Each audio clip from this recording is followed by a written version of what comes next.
దాన్ని చూద్దాం.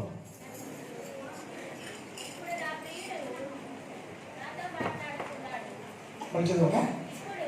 ఇప్పుడు నా ప్రియుడు నాతో మాట్లాడుచు ఉన్నాడు. నా ప్రియురాల సుందరవతి లెమ్ము రమ్ము. చలికాలం గడిచిపోయాను, వర్షాకాలం తీరిపోయాను, వర్షమిక రాదు.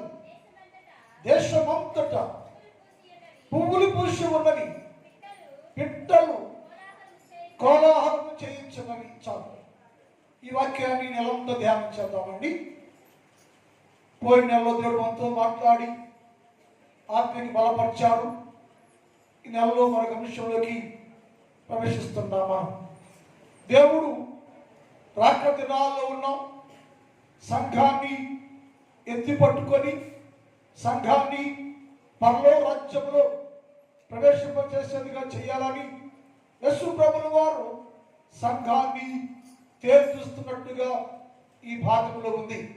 సంఘాన్ని తేలి చూస్తే వధువు సంఘాన్ని తేలి చూస్తే వధువు సంఘము ఆయనకు ఎలా కనిపిస్తుందో ఈ వాక్యంలో వ్రాయబడింది.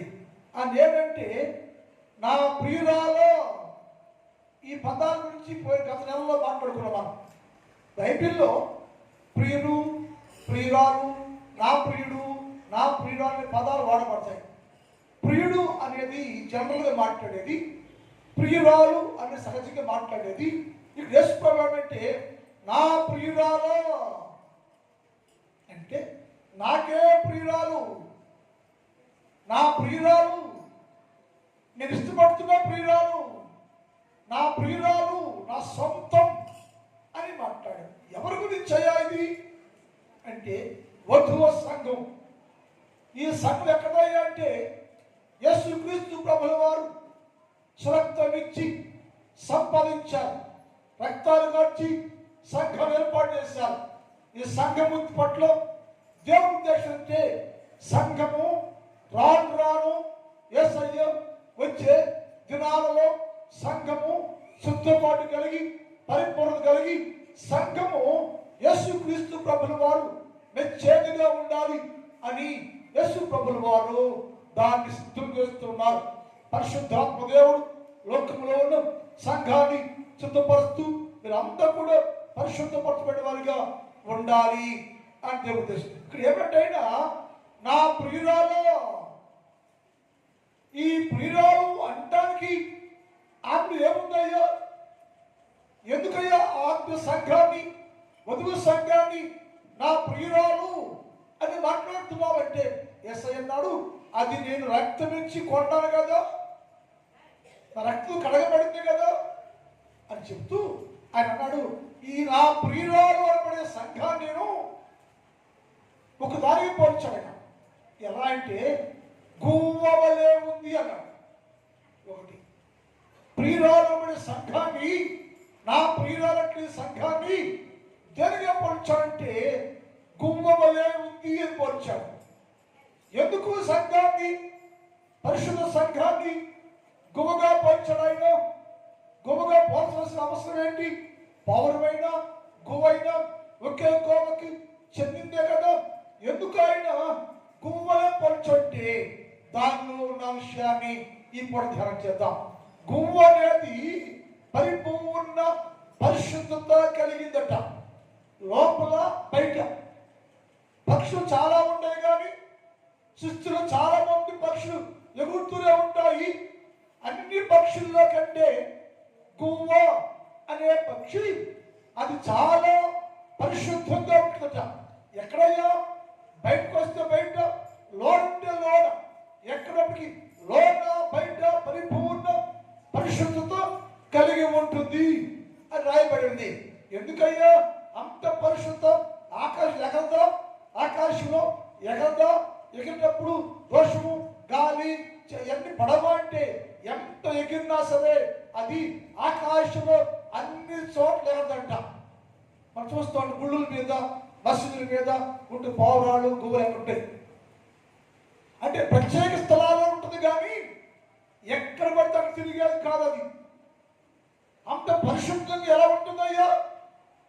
అంత పరిశుద్ధంగా ఉంటే కారణం ఏంటంటే దేవుడు చెప్పాడు, గువ్వ అనవసర ప్రదేశాలు తిరిగేది ప్రత్యేక స్థలాల్లో మాత్రమే తిరుగుద్ది, అందువల్ల అది ప్రత్యేకంగా ఉంటుంది, అతి పరిశుద్ధంగా కూడా ఉంది అని రాయబడింది. అది ఎప్పుడైతే పరిశుద్ధంగా ఉందో, పరిశుద్ధంగా స్థలాల్లో ఉంటూ ప్రత్యేకంగా ఉంటూ పరిశుద్ధ స్థలాల్లో ఉన్నందు వలన నాకు ఏమవుతుందంటే అతి పరిశుద్ధమైన జీవితము కలిగి ఉంది. అలాగే నా రక్తములో కడగబడిన సంఘము కూడా రాకడ దినాల్లో ప్రత్యేకత కలిగి అతి పరిశుద్ధ స్థలముగా, అతి పరిశుద్ధ సంఘంగా ఉండాలి. అతి పరిశుద్ధ సంఘంగా దానిని తను తాను కట్టుకోవాలి. సంఘము ఆశగా, నామకార్థంగా, అలవాటుగా ఉండకూడదు. సంఘం అనేది తాత్కాలికంగా, ఆచార సంబంధంగా ఉండకూడదు. సంఘము ఎప్పుడు కూడా అతి పరిశుద్ధంగానే ఉండాలి. అది పరిశుద్ధంగానే ఉండాలి. అది పరిశుద్ధంగా ఉండాలంటే నువ్వు ఉండే స్థలం ఉందే, నువ్వు ఉండే ప్రదేశం ఉందే, అది ప్రత్యేకంగా ఉండాలి. ఎక్కడ అక్కడ తిరిగేసి వస్తే తిరుగుతూ ఉంటే అది ఎప్పటికీ పరిశుద్ధం కాలేదు, ఎప్పటికీ పరిశుద్ధ సంఘం కాలేదు.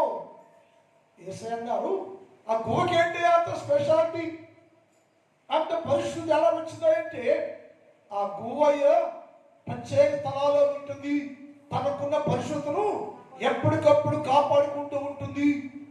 పరిశుద్ధను కోల్పోదయ్యో, పరిశుద్ధ జీవితాన్ని కోల్పోదు. లోపల చూసినా బయట ఉన్నా, అది లోపల గూట్లో ఉన్నా గుడ్ బయటికి వచ్చినా కానీ అది పరిపూర్ణ పరిశుద్ధంగానే ఉంటుంది అని రాయబడింది. ఎప్పుడైతే పరిపూర్ణ పరిశుద్ధంగా ఉందో అది ఎగసిపడదట. ఎప్పుడైతే పరిపూర్ణ పరిశుద్ధంగా తన జీవితాన్ని కట్టుకొని మలుసుకొని సిద్ధంగా ఉందో ఆ గువ్వంట ఎప్పుడు ఎగిసిపోదావా అనగా పరలోకానికి వెళ్ళిపోదాం అన్నట్టుగా ఎగిసిపడుతుంట. అలాగే సంఘము కూడా యేసయ్యా రాకడ ఎప్పుడయ్యా, ఎప్పుడు వస్తావయ్యా, ఎప్పుడు వస్తావయ్యా, సిద్ధంగా ఉండ, రెడీగా ఉండ. అంతరంగము లోపల బయట పరిపూర్ణ పరిశుద్ధ జీవితాన్ని కలిగి నేను నా సంఘము ఉండవే. నీ రాక ఎప్పుడయ్యా? రాయ్యా, వస్తేనయ్యా నీతో కూడా ఎగిరిపోవటానికి నేను సిద్ధముగా ఉన్నానని చెప్పే స్థాయిలో వధువు సంఘం ఉండాలి. ఆ గువ్వ ఎలా ఉందంటే చూద్దాం ఒకసారి. యెషయా గ్రంథం 60 అధ్యాయం 8 చూద్దాం. యెషయా 68. యెషయా మేఘము వలెను, గమనించండి, మేఘం వలె. మేఘం అంటే ఎగిసిపోతుంట, కింద ఉండదు మేఘం. ఆకాశంలో మేఘం అంటే ఎగిసిపడుతూ ఉంటుందట. మేఘము ముందు నడుస్తుంటుందట. మేఘము మందిరం పైన ఉంటుందట. మేఘము విశ్వాసం పైన ఉంటుందట.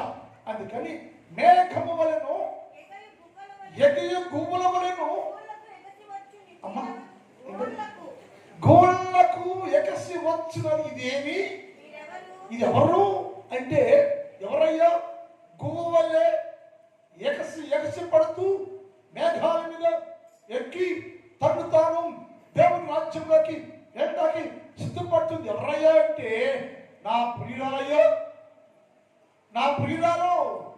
అది నాది కాబట్టి గువ్వలే తను తాను పరిశుద్ధపరచుకొని పరిపూర్ణ మార్చబడి పరిపూర్ణ పరిశుద్ధ జీవితాన్ని కలిగి ఉండి పరలోక రాజ్యానికి వెళ్ళడానికి గువ్వ వలె, మేఘం వలె అది ఎగసిపడుతుందయ్యా.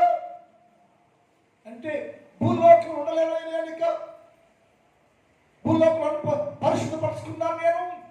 యేసు ప్రభువా మీరు రాకెప్పుడయ్యా అని యేసు క్రీస్తు ప్రభువు వారు రాక కొరకు అది ఎగసి పడుతూ ఉంటుందట.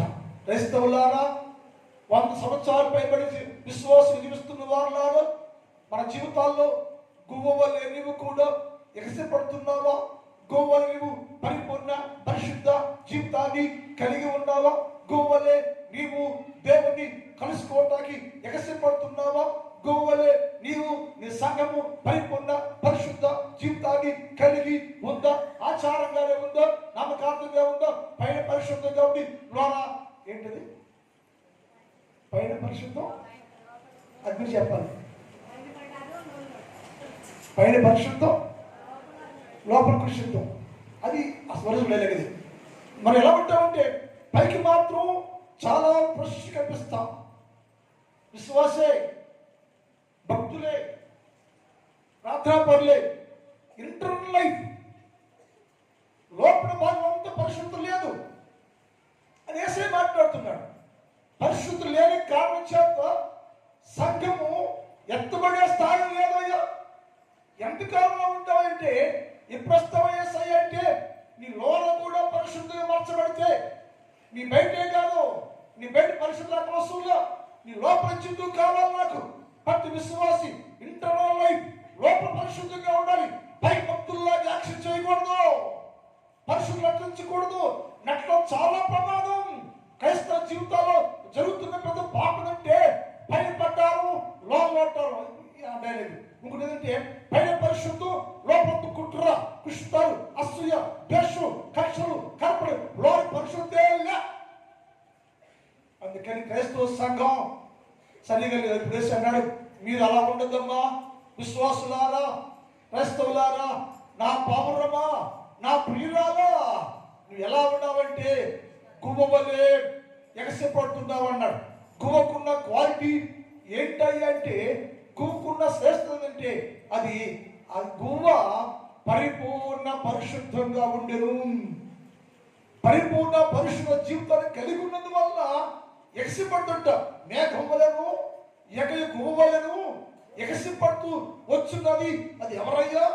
ఎవరయ్యా అంటే వధువ సంఘం.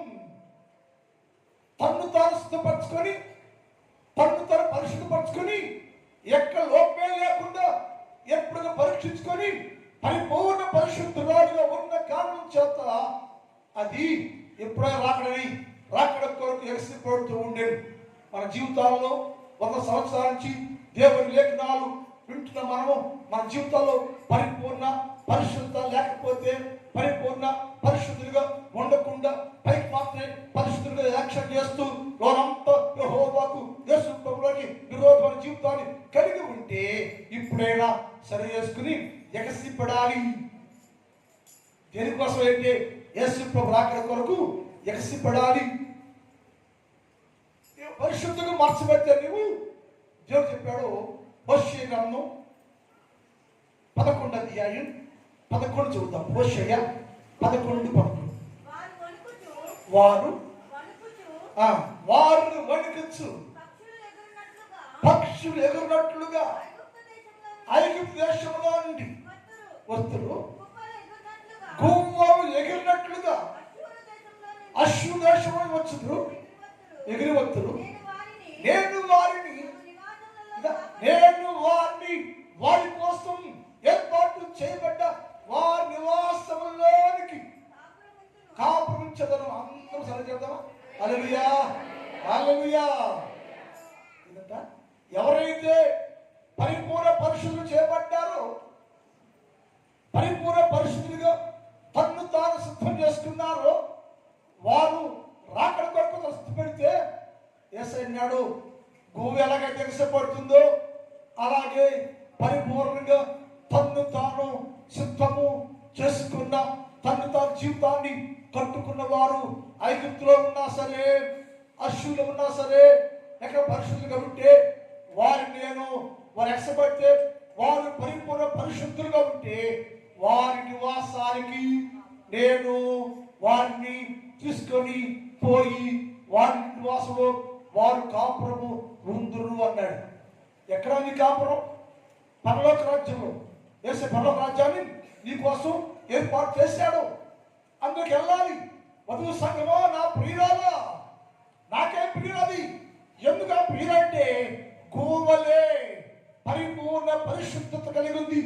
గువ్వలే పరిపూర్ణ సంపూర్ణ పరిశుద్ధ జీవితాన్ని కలిగి ఉంది. కాబట్టి అది నాది. ఎవరు భూలోకంలో యేసుక్రీస్తు ప్రభుకి పరిపూర్ణ పరిశుద్ధులుగా ఉంటే అది ఆయనది, అది దేవునిది. వారు దేవుని రాజ్య సంబంధులు. దేవునిలోకి జీవించడం. నెల గడిస్తే ఒక రోజు కొత్త విశ్వాసానికి, 2 రోజులు కొత్త విశ్వాసానికి నెల గడిచే కొద్ది విశ్వాసి డెవలప్ అవ్వాలి. ఎలా అంటే పరిపూర్ణ పరిశుద్ధ జీవితాన్ని కలిగి ఉంటాయి. ఎప్పటికప్పుడు నిన్ను నీవు పరిపూర్ణ పరిశుద్ధ పరచుకోవాలి. నువ్వు అప్పుడే నువ్వు ఎక్కడ ఉన్నా సరే, ఈ ఊర్లో ఉన్నా, ఆకాశంలో ఉన్నా, ఎక్కడున్నా సరే, నువ్వు పరిపూర్ణంగా ఉంటే, పరిశుద్ధి కలిగి ఉంటే, ఆయన నిన్ను తన నివాసానికి తీసుకుని వస్తే అక్కడ నువ్వు ఆయనతో కలిసి కాపురము చేసుకుంటూ నీ నివాసంలో నీవు ఉంటావని లేఖనాలు తర్జుమాలో దీని గురించి చాలా విషయం రాయబడింది. తర్జుమాలో ఈ మాట గురించి చాలా విషయాన్ని రాసి ఉంచాడు దేవుడు. ఎందుకంటే దేవుని సంఘం ఉండే మనము ఆయన మనకు నివాసం ఉంది. ఆ నివాసంలో ప్రవేశించి నివాసంలో పాల్గొని నివాసాల్లో నివసించే అవకాశం ఏర్పాటు చేసుకోవాలి. మనం ఏర్పాటు చేసుకోవాలంటే గువ్వలే ఉండాలి. నువ్వు నా ప్రియుల ఏందయ్యా నీ ప్రియురాలు వధువు సంఘానికి కూడా శ్రేష్టత లేక ప్రత్యేకత ఏంటంటే ఆ నా ప్రియురాలు వధువ సంఘము అనబడే నా ప్రియురాలు గువ్వలే పరిపూర్ణ పరిశుద్ధ జీవితాన్ని కలిగి ఉందయ్యా. అందుకని నేను దాన్ని ఎసిపడుతుంటే అది నాది అని చెప్పాను. రెండోది ఆయన చెప్పాడు, నా ప్రియురాలు ఎలా ఉన్నావంటే అది గువ్వలే ఉంది. గువ్వకి ఏముందంటే ఒక పరిశుద్ధి ఉంది. రెండోది గువ్వ ప్రతిరోజు ప్రతి దినము ప్రతిరోజు దేవుని స్వరము వినే గుణం ఉందంట దానికి. ఎవరికి? గువ్వ కంట ప్రతిరోజు అంటే నిత్యము గువ్వ దేవుని స్వరం వినగలిగిను. గువ్వ నిత్యము రోజు దేవుని స్వరము వింటూనే ఉంటుంది. ఎక్కడుంటుందంటే గువ్వ లోపల గూట్లో ఉన్నప్పుడేమో స్వరమిద్దంట, గూట్లో ఉన్నప్పుడేమో దేవుని స్వరమిద్దంట, గూడు విడిచి బయటకు వస్తేనేమో స్తుతించుదట దేవుని. గూట్లో ఉన్నప్పుడేమో దేవుని స్వరాన్ని వింటుందంట, గూడులో బయటకు రాగానే గూడు విడిచి బయటకు రాగానే ఆకాశంలో ఎగిరేటప్పుడంట ఏ దేవుడు మాట్లాడాడో, ఏ స్వరం ఉందో, ఏ స్వరంతో ఆమెతో దేవుడు మాట్లాడాడో ఆ మాట్లాడుతూ స్తుతిస్తూ ధ్యానం చేస్తూ ఎసిపడుతూ మార్గాల్లోది యేసు ప్రభువు వారిని స్తుతించును అని రాయబడి ఉంది.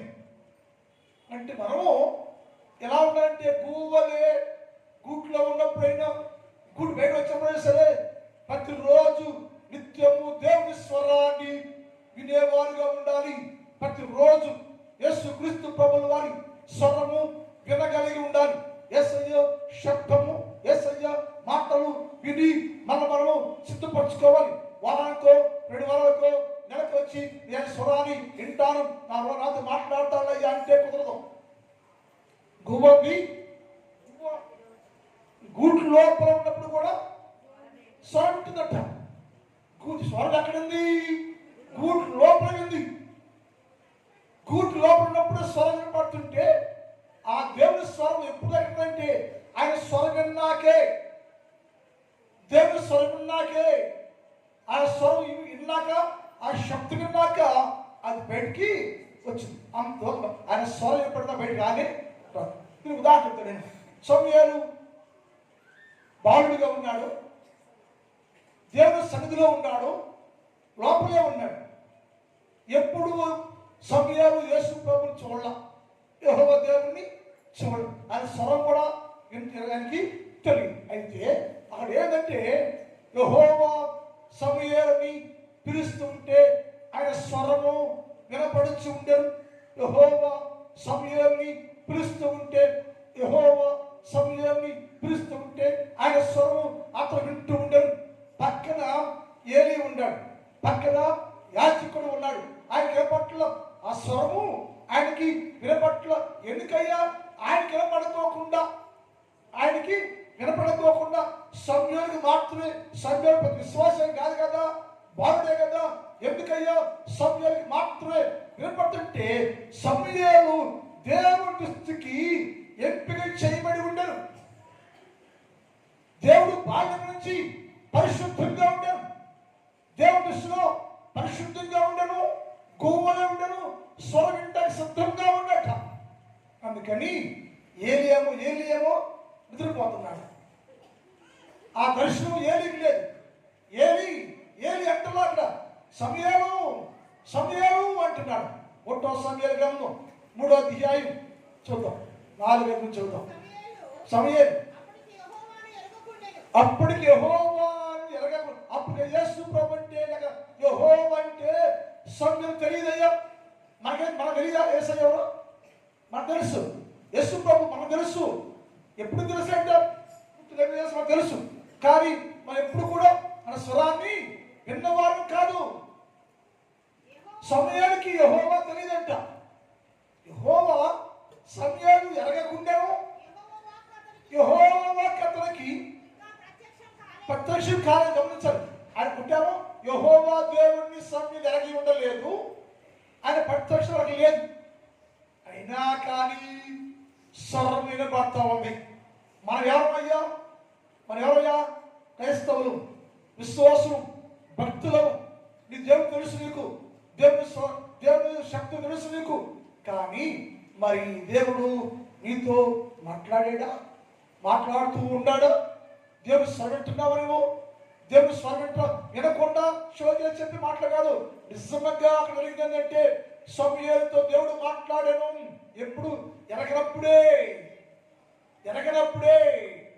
ప్రత్యక్ష కానప్పుడే, దేవుడితో సంబంధం లేనప్పుడే, బాలుడుగా ఉన్నప్పుడే సమూయేలుతో దేవుడు మాట్లాడుతున్నాడు. సమూయేలు రా, జరగబోయే సంగతి నీకు చెప్పాలి. నేను లోకంలో ఏలి కుటుంబంలో ఆ దేశంలో చాలా చాలా నష్టము శ్రమ జరుగుతుంది, దాని పరిష్కారం ఏంటో చెప్పాలి. నేను రా అని బాలుడుగా ఉన్నప్పుడే, దేవుడు ఎరగక ఉండినప్పుడే, దేవుడు ప్రత్యక్ష కానప్పుడే, ఏమి లేనప్పుడే దేవుడు వారిని దర్శించి వారితో మాట్లాడుతుండను. ఎందుకంటే అతడు స్వరము వినే మనస్సు కలిగి ఉన్నాడు. స్వరము వినటానికి సిద్ధముగా ఉన్నాడు. ఎప్పుడు మెళుకుగానే ఉన్నాడు. సాధపడతా ఉంటే ఆయన వింటున్నాడు. ఎవరి స్వరం? ఎక్కడి స్వరము? ఎప్పుడు వినలేదే అంటే ఎప్పుడు వినని స్వరాన్ని సమూయేలు వింటే అతని మీద గొప్ప భారాన్ని, గొప్ప బాధ్యత పెట్టాడు దేవుడు. ఎప్పుడయ్యా? బాలుడుగా ఉన్నప్పుడే, దేవుడు ఎరగనప్పుడే దేవుడు అంత గొప్ప బాధ్యత ఇస్తే, దేవుడు ఎరిగిన నీకేది బాధ్యత? దేవుడు ఎరిగిన నీకు ఏ బాధ్యత చెప్పాడు దేవుడు అంటే? నీకు స్వరమే జీవితం మనకు లేదు. యేసు ప్రభు స్వరాన్ని వినగలిగే చెవులు నీకు లేవు. దేవుడి స్వరాన్ని వినాలి మనం. ఏంటయ్యా గువ్వ అంటే? గువ్వ గూటిలోంచి బయటకు రాకుందే ఉదయకాలంలోనే, ఏకుజాములోనే, రాత్రి వేళలోనే ప్రతిరోజు దేవుని స్వరాన్ని వింటాకి తను తాను సిద్ధపరచుకోలేను.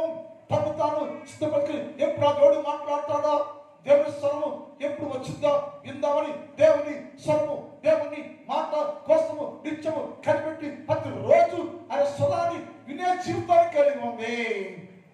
ఈ కుటుంబంలో వేసే స్వరం ఉందా? ఇంట్లో వేసే శబ్దం ఉందా? నువ్వు లేవగా వేసే పట్టింటున్నావా? నువ్వు పండుకున్నప్పుడు ప్రార్థన చేసుకుని వేసే పడుకుంటే వేసే స్వరాన్ని వినగలుగుతున్నావా? వింటున్నావా? అతడు రక్షణ పొందల, అతడు మార్పు చెందల, అతడు భక్తులేని కాదు, బాలుడు. అక్కడ ఏంటంటే అతడు యెహోవాను ఎరగక ముందే, ఎరిగినా కాదండి, ఎరిగినాక మరి అందరూ యెహోవాను ఎరిగిన వాళ్ళే, యేసు ఎరిగిన వాళ్ళే. మరి దేవుడు స్వరన్నావా? దేవుడు మాట వింటున్నావా? దేవుడు స్వరంగా జీవితం కలిగి ఉన్నావా? అందుకు అన్నాడు, గువ్వ అయితే ఎందుకయ్యా నా ప్రియురాలో అంటున్నాను సంఘాన్ని, వధువు సంఘాన్ని నా ప్రియురాలో సంబోధిస్తున్నావు. ఏంటంటే నా ప్రియురాయ గువ్వలే ప్రతి ఎనీటైం నిత్యము నా స్వరము వినటానికి సిద్ధముగా ఉందయ్యా. నా స్వరము వింటూ ఉంది, నా స్వరం వినగలిగే చెవి కలిగి ఉంది. అందుకని ఆ స్వరాన్ని వింటుందట. ఆ స్వరం విన్నది వల్ల ఏమైందంటే సమూయేలుకి గొప్ప ఆజ్ఞత ఇవ్వబడిన. బాల్యంగా ఉన్నప్పుడే సమూయేలు నువ్వు వెళ్ళి ఏది కుటుంబానికి వాళ్ళు చేస్తున్న పాపాలు ఖండించమని దేవుడు అది పెద్ద భారాన్ని పెట్టాడు. ఏమంటారంటే మన క్రైస్తవులే కదా, వాడు వేసి ఎరగలేప్పుడే మాట్లాడితే రోజుకి వేసే నిండు వేరు, రోజు ప్రార్థన చేస్తున్నావు, గుడికి వస్తావు, అందరూ భక్తులు మీతో ఎందుకు మాట్లాడలేదు దేవుడు, స్వరం పట్ల దేవుడు. ఇప్పుడు వినపడి ఏంటి, దేవుని స్వరం వినపడుతుంది. ఎంతమంది హృదయాలు పెట్టుకుంటావు ఆ స్వరాన్ని? దేవుని స్వరం వినపడుతుంటే దేవుని స్వరము దేవుని మందిరములో, గుడి లోపల, ఇంటి లోపల, మందిరం లోపల దేవుని స్వరము వినపడుతుంటే ఎంతమంది స్వరాన్ని క్యాచ్ చేస్తున్నావు? ఎంతమంది దేవుని స్వరం విని దాని పక్కన జీవిస్తున్నావు? నీవు స్వరం వినపడుతుంది కదా, ఎక్కడున్నావు నువ్వు? కూట్లోనే ఉండవు, ఎక్కడున్నావు నువ్వు? మెలకుగానే ఉండవు, ఎక్కడున్నావు నువ్వు? సన్నిధిలో ఉండవు. కానీ నీకు ఏ మనసు అంటే వినగలిగే మనస్సు లేదు, వినే చెవులు లేదు. అందుకని శబ్దం వస్తున్నా, వాక్యాలు వింటున్నా, ఎన్నో సంవత్సరాల సువార్త నీకు వినపడుతున్నా కానీ వినే స్వరము, వినే జీవితం లేదు.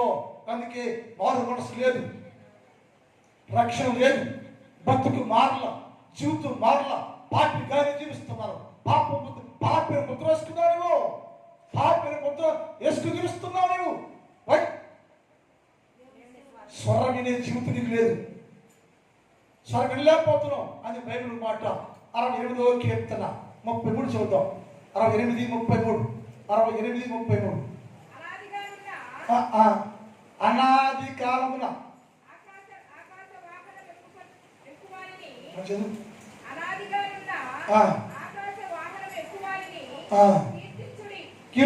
ఆకాశ వాహనం ఎక్కువ వారిని కీర్తించుడి గణపరచుడి.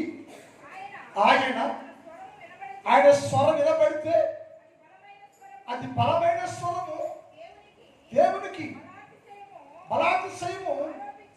ఎందుకంటే ఆయన స్వరములో బలం ఉందట. ఆ పిల్లలు తీస్తున్నారు, మీరు పిల్లలు అటు నడుస్తున్నారు, మీరు అందరూ పిల్లలు చూస్తున్నారు. పిల్లలు పెట్టుకోండి, పిల్లలు రాకపోతాడు. గుడిది చత్రం కాదు. అబ్బో తీసుకుని దగ్గర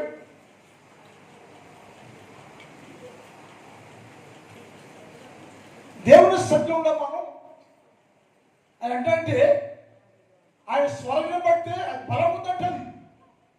ఆయన స్వరము బలం అంట, చాలా బలం అంట. ఆయన బలానికంట బద్దలైపోతుందంట. ఆ బలం కలిగిన స్వరం ఏంటంటే చెవుడు కింగురు అంటాడంట. మరి ఇన్ని సంవత్సరాలుగా ఆ బలమైన స్వరాన్ని వింటున్నావు కదా సోదరుడా, సోదరి, నీ చెవులు తెరవబడ్డాయా? మనసుకి తెరవబడిందా? ఉదయం పగిలిందా? మనసు మారిందా? ఏసే స్వరమైన జీవితం కలిగి ఉన్నావా నీవు? లేదే అని అంటున్నా. అది లేని కారణం చేద్దాం. అది ఇంకను గుమ్మ రూపంలో మార్చలేకపోయాను. గుమ్మకేంటయ్యా అంటే నా ప్రియురాలయ్యా ఎలా ఉందంటే గువ్వలే ఉండను. గువ్వ ఎలా ఉందంటే నిత్యము దేవుని స్వరం కలుగుతుందయ్యా. అలాగే నా ప్రియురాలు అనబడే క్రైస్తవ సంఘము, ఆత్మీయ సంఘము, వధువు సంఘము నిత్యము దేవుని స్వరము వినేదిగా ఉండాలి. వింటుందయ్యా నా ప్రియురాలు. వధువు సంఘమయ్యా నిత్యము నా స్వరం వింటూనే ఉంది. అందుకే దిగిపడుతుందయ్యా. అందువల్ల నా ఎదురు రావాలని, అని కలుసుకోవాలని, పర్లో రాజ్యం రావాలని నా రాకలకు స్థూపడుతుందయ్యా. కారణం ఏంటే నా స్వరము వింటుందయ్యా. 46వ కీర్తన 6 చూద్దాం. 46:6 వచ్చింది. 46వ కీర్తన. అమ్మా, జనములు ఘోషించున్నవి, రాజ్యములు కదులుచున్నవి. ఆయన కంఠస్వరం వినబడి వింటే భూమి కరిగిపోతుందంట. ఏమైందంట? భూమి కరిగిపోతుంది. మనం ఏంటండి? ఆ స్వరం ఏంటంటే భూమి పైన భూమి కరిగిపోతా ఉందంట. భూమి పైన కరిగిపోతా ఉందంట. విశ్వాసం నువ్వేంటి? క్రైస్తవులు నువ్వేంటి? అందుకేసి అన్నాడు, నా ప్రియురాలో ఏంటి శ్రేష్ఠత, ఆమె పరిచయం ఏంటంటే వధువు సంఘమయ్యా నా ప్రియులయ్యో గువ్వవలే. గువ్వ ఎలాగైతే గుడ్డు లోపల ఉండి ప్రతిరోజు అనుదినము నిత్యము నా స్వరం వింటుందో అలాగే నాకు కాబోయే భార్య అనబడే వధువు సంఘము కూడా వధువు సంఘంగా నాదిగా మార్చబడిందయ్యా. ఎందుకు మార్చబడిందంటే అది నిత్యం నా స్వరాన్ని విందయ్యా, వింటూ ఉందయ్యా, వింటూ ఉంది.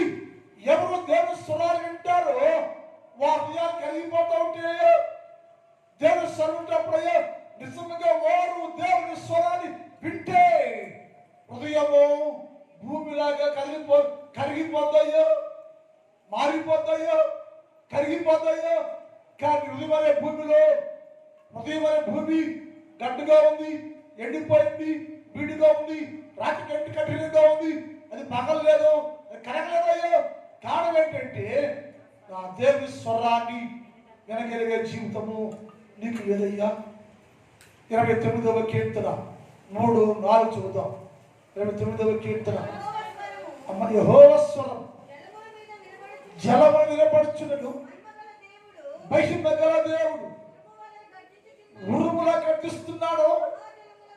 మహాజలముల మీద యెహోవా గర్జిస్తుంటే, చచ్చరిస్తుంటే జలములు అల్లాడుచు ఉండెను. జలములు అల్లాడుచు ఉండెను. భూమి కరిగిపోయింది, జలములు అల్లాడుచు ఉండెను, అల్లకొలమైపోతుండెను. ఎందుకయ్యా అంటే ఆయన స్వరం పడుతుందయ్యో. ఆయన స్వరం నాకు ఏం పడుతుంది, ఆయన స్వరం కనిపిస్తున్నాడయ్యో. ఆయన స్వరం ఉంటే భయం వేస్తుంది నాకు. కానీ అల్లకొల్లలో అయిపోతున్నాయంట. క్రైస్తవ బిడ్డలాగా మన అమ్మ కూడా యేసుక్రీస్తు రాకల్లో ఎత్తబడే వారికి ఉండాలి. మనం క్రైస్తవులు ఉండాలి, మనం ఎగసిపడాలి. మనం గువ్వలాగా ఎగసిపడాలంటే నువ్వేం చెయ్యాలంటే ప్రతిరోజు దేవుని స్వరాన్ని కరిగిపోవాలండి, కరిగిపోవాలండి. భూమిలా కరిగిపోవాలి, జలములాగా ఒడిగి పుట్టాలి, కరిగిపోవాలి, జీవితాలు మారాలి, బతుకు మారాలి. నేను చెబుతున్నా అన్నలారా, అక్కలారా, సమయం లేదు మనకి.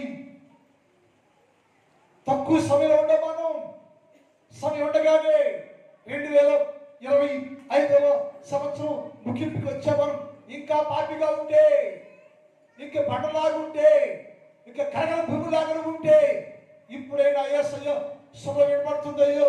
యేసు ప్రభువు వారి స్వరం నీకు వినపడుతున్నప్పుడే కరిగిపోవాలవు, కరిగిపోవాలవు, పగిలిపోవాలవు, వడకాలవు దేవుని సన్నిధిలో. అప్పుడే నా దేవుని స్వరముకి కట్టుబడి నీ ఉంటావయ్యా. ఆయన అన్నాడు జలం అల్లాడుచుండి అయ్యో. ఆయన అంటాడు నా స్వరం వింటావయ్యా. ఎక్కంటావయ్య నువ్వు నీ స్వరం అంటే? ఎక్కంటావయ్య అంటే గూటి లోపల ఉన్నాయంటాట. గూటి లోపల. గూటి ఎక్కడంట ఉంటుంది? గూటి లోపలే ఉందట. అంటే దేవుని సన్నిధిలోనే ఉంది, దేవుని ఇంట్లోనే ఉంది, వింటా ఉంది, గృహంలోనే ఉంది, వింటా ఉంది. అది ఉదాహరణకు మాట చెబుతాం. సామెతలు 8:33 చదువుతాం. సామెతలు 8:33. ఉపదేశం నిరాకరింపక దాన్ని అవలంబించి దాని అనుదినము దేవుని గడప యొద్ద కనిపెట్టుకొని ఆ ద్వారమందుకల పట్టుకుని నా ఉపదేశాన్ని, నా స్వరాన్ని, నా శబ్దాన్ని వినువారు జీవము కలిగి ఉంటారు, సజీవులుగా ఉంటారు, జీవము కలిగిన వారుగా ఉంటారు. ఎక్కడ? అనుదినము దేవుని సన్నిధిలో గుమ్మములో చేరి, గడప యొద్ద చేరి దేవుని స్వరాన్ని వింటూ ఉంటే, వింటూ ఉంటే, మాట్లాడుతూ వింటూ ఉంటే వినివాడు జీవులకి ప్రవేశిస్తాడు, జీవించే ఉంటాడు, పరిశుద్ధంగా మార్చబడతాడు, యేసు కుమారుడుగా ఉంటాడు. యేసయ్యాడు నా గొర్రెలు నా స్వరము వినును అని. ఎప్పుడైతే ఎవరైతే గుమ్మంలోనే ఉంటారో, లోపలే ఉంటారో, స్వరం వింటూ ఉంటారో వాడు అంటున్నాడు అది నా గొర్రెలయ్యో, నా గొర్రెలయ్యో, నాదయ్యో, నేను ప్రేమించవయ్యో, నేను ప్రేమిస్తున్నానే నాదయ్యాది, నా ప్రియుడయ్యా. ఎలా అయినాయంటే నిత్యము అది నా స్వరాన్ని వింటూ ఉండగా ద్వార బంధకాల్లో కూడి, సన్నిధిలో కూడి, కుమ్మములో కూడి, దేవుని మందిరంలో కూడి, కూట్లోనే ఉండి ఉదయం నుంచి సాయంకాలం దాకా నా స్వరాన్ని వింటూ ఉన్నందువలన అదేంటంటే నా గొర్రెగా మారిందయ్యో, నా గొర్రెగా మారింది, నా కుమార్తెగా మారింది, నా సంఘంగా మారింది, రాజు నా ప్రియులుగా మారింది, నా గోవుగా మారింది అయ్యా. కారణం ఏంటంటే అది నిత్యము దేవుని స్వరం అయ్యా. దేవుని స్వరం అంట జీవితాన్ని మార్చేసిందట. దేవుని స్వరము నీ జీవితాన్ని మార్చింది. దేవుని స్వరము నీ జీవితంలో ఒక ప్రత్యేక స్థానం కల్పించింది. నీకు ప్రత్యేక స్థానం వచ్చిందంటే దేవుని స్వరం వింటే నీ గొప్ప దుఃఖిత, గొప్ప దీవెన, గొప్ప మేలు దేవుడి చేత ఎన్నిక చేయబడి నా ప్రియురాలు, నా ప్రియురాలు అని చెప్పే స్థానాన్ని పొందుకుంటావు నీవు. మనుషులు గౌరవిస్తే మనిషి గౌరవించబడ్డా, మనిషి అప్పుడే ప్రేమిస్తాడు, అప్పుడే పొడిస్తాడు. ఎవడు మనుషులు నమ్మబడ్డా, అందరూ నమ్మాలి, అందరూ నమ్మాలి, ఎవరు నమ్మబడ్డా. ఏ మానవుడికి కంట కానే కాదు, కంటలో యేసయ్య వాక్యం దేవుడే ఆయన స్వరం విన్నువో, ఆయన మాట విన్నువో, యేసు క్రీస్తు ప్రభు మీద ఆధారపడు ఆయన స్వరం వింటే ఆయన కుమారులుగా లేక ఆయన గొర్రెగా మార్చబడతావు. నా గొర్రెలు నా శబ్దము వినును, నా స్వరం వినును, నన్ను వెంబడించు అమర్చుదాం. యోహాను సువార్త 10వ అధ్యాయం 27 చదువుదాం. యోహాను సువార్త 10:27 చదువుదాం. నా గొర్రెలు నా స్వరం వినును, నేను వాటిని ఎరుగుదును, ఆయన వెంబడించి. ఎప్పుడైతే ప్రతినిత్యము దేవుని స్వరం వింటావో నీ వారి కుమారుగా మార్చబడితే, నేను అమృస్తూ ఉంటే నేను వారిని ఎరుగుదునయ్యా. ఎవరిని నేను ఎరుగుదునో వారు నాకు ప్రియురాలు వరసలో ఉండాలయ్యా. ఎవరయ్యా? ఎందుకయ్యా నా ప్రియురాలు అంటావంటే నా ప్రియురాలు నా ప్రియురాలే నాదేనయ్యా. ఎందుకయ్యా అంత రూఢిగా మాట్లాడుతుంటే అది కువ్వవలే పరిపూర్ణ పరిశుద్ధముగా ఉండేది, అది కువ్వలే ఎగసి పడుచు ఉండేది, అది కువ్వలే నిత్యము నా స్వరము వింటూ ఉండెను. క్రైస్తవుడు నిజమైన క్రైస్తవుడు అయితే దేవుని రక్తంలో కడగబెడితే, యేసు క్రీస్తు ప్రభువు వారు కాల్చిన కలవరి రక్తంలో నీవు కొనబెడితే, కడగబెడితే, యేసయ్య నీ కొరకే చనిపోయాడు, సమాధించబడ్డాడు, తిరిగి లేచాడు, మళ్ళా రాబోతున్నాడు నమ్మితే రక్షిస్తే ఎలా ఉండాలంటే యేసు ప్రభుకి ప్రియురాలుగా ఉండాలి, కువ్వలుగా ఉండాలి, ప్రత్యేక జీవితం కలిగి ఉండాలి, నీ పరిపూర్ణ పరిశుద్ధ జీవితాన్ని నీవు కలిగి ఉండాలి. అప్పుడే నువ్వు ఎగసి పడుతూ ఉంటావయ్యా. అప్పుడు యేసు ప్రభు అమ్మడించే వారుగా ఉంటారు. ప్రార్థన టైం అయిపోయింది. మిగిలిన భాగాన్ని వచ్చే వారం ధ్యానం చేద్దాం.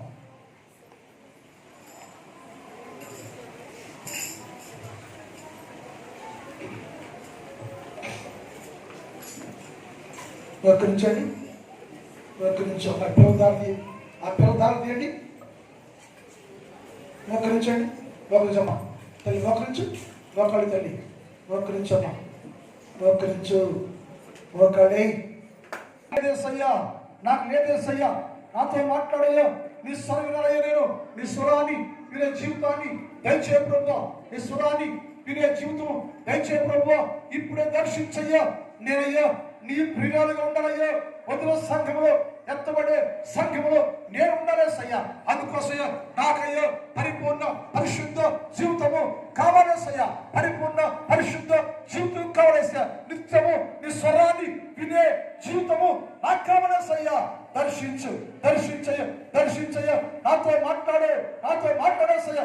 ఇప్పుడే నన్ను పరిశుద్ధులుగా చెయ్యయ్యా, పరిశుద్ధులుగా చెయ్య. నీ స్వరము వినగలిగే జీవితాన్ని నా దయచేయి. నీ స్వరాన్ని వినగలిగే జీవితం నా దయచేయి. నీ స్వరాన్ని వింటున్నప్పుడు నా అభిషేకం తెలుపు, అంత అభిషేకం తెలుపు. అలాగే పాత్ర చేయడం వస్తున్నాం అని ప్రార్థన చేసుకోమ్మా. ప్రార్థన చేసుకో, ప్రార్థన చేసుకోండి, ప్రార్థన చేసుకోండి, ప్రార్థన చేసుకోండి, ప్రార్థన చేసుకోండి, ప్రార్థన ఉండండి.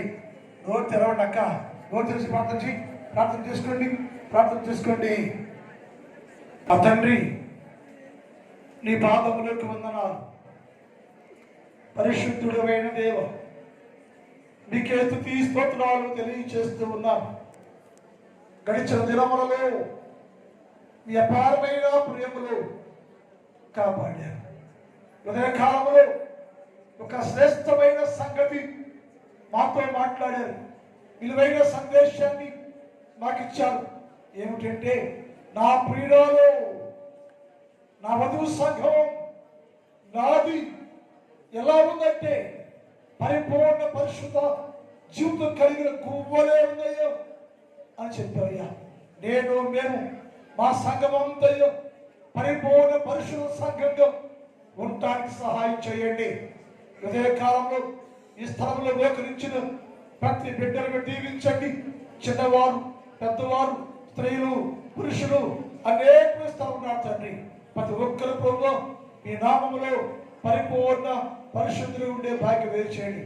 అనేక దర్శించి నా సంఘాన్ని దీవించయ్య. నా సంఘంలో ఉన్న ప్రతి కుటుంబాన్ని మీరు దీవించండి. ఏ కుటుంబానికి ఏది కావాలో ఏ మేరకు సహాయం చేయి. నా సంఘమయ్యా ఈ నెలంతా క్షేమాభివృద్ధి ఉండాలయ్యా. ప్రతి కుటుంబము ఈ నెలంతా డిసెంబర్ మాసంలో క్షేమాలతో, దీవులతో, మేలుతో ప్రతి రోజు బహుగా వర్తుల్లో భాగ్యం వేయించండి. మా గ్రామాన్ని కూడా దీవించండి. మా గ్రామంలో ఉన్న ప్రతి కుటుంబాన్ని కూడా దీవించి ఆశీర్వదించమని యేసు వారి పరిశుద్ధ నామములో ప్రార్థిస్తున్నాం తండ్రి. అందులో